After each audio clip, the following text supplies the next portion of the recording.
This is the last video for one of the pendants I made for my daughter's travel-themed baby mobile.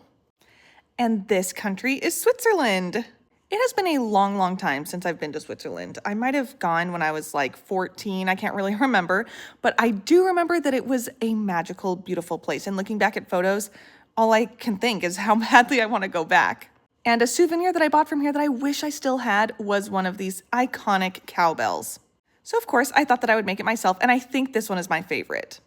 I started by looking up some pictures online to remind myself exactly what they looked like, and a lot of them had the Swiss flag, which I tried to recreate just with felt, but quickly realized that the little white cross was too small and could not be defined as much as I needed it to. So instead, I decided to use some floss and just kind of like embroider it on there. And I didn't have gold felt, but thought that using some gold stitching would kind of make it sparkle a little bit, so it looked like it was kind of a metal piece of gold. And then I used brown, which I think looks pretty similar to the leather for the leather handle. I'm definitely not gifted in embroidery, so the details that I created are imperfect.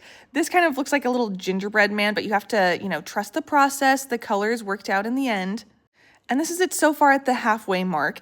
And the next part was trying to figure out how to create the little tassels that are so iconic on these bells.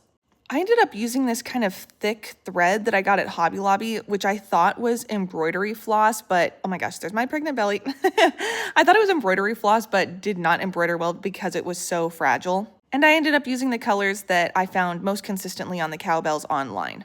So I cut up a bunch of the strings kind of in like clusters of 4, and I hot glued them onto the backside of this like faux leather piece, which I think was the right thing to do. It keeps everything in place, and it also added like a little bit of a lip to it, like a bump in the middle without having to stuff it. So glued those on, put the front piece on, and now I'm just stitching the sides with a darker brown thread to kind of make it look like, again, the stitching that is on the actual cowbells from Switzerland. And then I added the ribbon on the top. Now this next part was so satisfying and made it really come to life, I think, was trimming down all of these crazy wild long pieces so that it had the equal length, again, like the ones from Switzerland. Man, how many times am I going to say that? And I kept the 2 pieces separate, the bell and the leather handle, until the very end where I just stitched them together with a couple of little knots on the bottom of the leather piece.